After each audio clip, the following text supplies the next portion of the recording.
Welcome to Shri Shri food. આજે આપણે બનાવીશું સૂકા નાળિયેરની ચીકી। બીજી બધી ચીકી તો આપણે બનાવતા જ હોઈએ છીએ, પણ આ ચીકી ખાવામાં વધારે ટેસ્ટી હોય છે અને આપણે આ ચીકી બનાવવાના છીએ તે એકદમ કડકડી બનશે।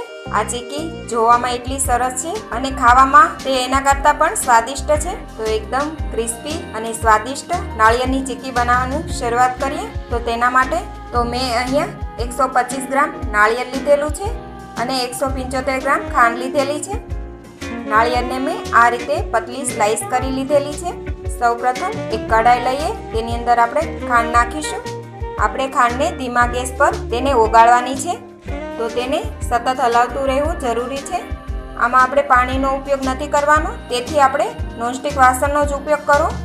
ખાંડને ઓગળતા લગભગ 5 મિનિટનો ટાઈમ લાગશે। ત્યાં સુધીમાં જો તમે હજી સુધી અમારી ચેનલ સબસ્ક્રાઈબ નથી કરી તો પ્લીઝ અહીંયા ક્લિક કરો એટલે સબસ્ક્રાઈબ થઈ જશે અને બેલ આઇકન પર ક્લિક કરશો એટલે તમને અમારા નવા વિડીયો મળતા રહે। અને વિડીયો પસંદ આવે તો પ્લીઝ લાઈક પણ કરો અને તમારા ગ્રુપમાં શેર પણ કરવાનું ભૂલતા નહીં। તો હવે આપણી ખાંડ ઓગળીને તૈયાર થઈ ગઈ છે। ખાંડને આપણે આથી વધારે ઓગાળવાની જરૂર નથી, નહીં તો તે જામી જશે। હવે તેમાં જે નાળિયેરની સ્લાઈસ છે તે એડ કરી દઈએ અને સારી રીતે મિક્સ કરી લઈએ।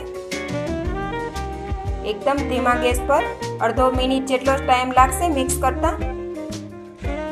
હવે આ મિક્સ થઈ ગયું છે, નીચે ઉતારી લઈએ। તેને પ્લેટફોર્મ પર અથવા તો થાળી ઉપર ઘી લગાવીને પાથરી દઈશું। સારી રીતે સ્પ્રેડ કરી દઈએ। અહીંયા મેં વાટકા ઉપર પણ ઘી લગાવી દીધું છે અને તેને બરાબર પ્રેસ કરીને પતલી પટ્ટી બનાવી દઈશું। ત્યારબાદ વેલણ પર પણ ઘી લગાવીને તેને વણીને તૈયાર કરી લઈએ। વણાઈ જાય એટલે ગરમા ગરમ હોય ત્યારે જ તેના પીસીસ બનાવી લઈશું। ઠંડુ થઈ ગયા પછી તેમાંથી પીસીસ કરવા મુશ્કેલ થઈ જશે। તો તૈયાર છે એકદમ ક્રિસ્પી એવી નાળિયેરની ચીકી। તો આ ચીકી નાના મોટા બધાને ખૂબ જ ભાવશે। તો આજે જ આ નાળિયેરની ચીકી જરૂરથી બનાવજો અને કાંઈ પ્રોબ્લેમ આવે તો કમેન્ટ બોક્સમાં કમેન્ટ કરજો। તો ફરી મળીશું એક નવી રેસીપી સાથે।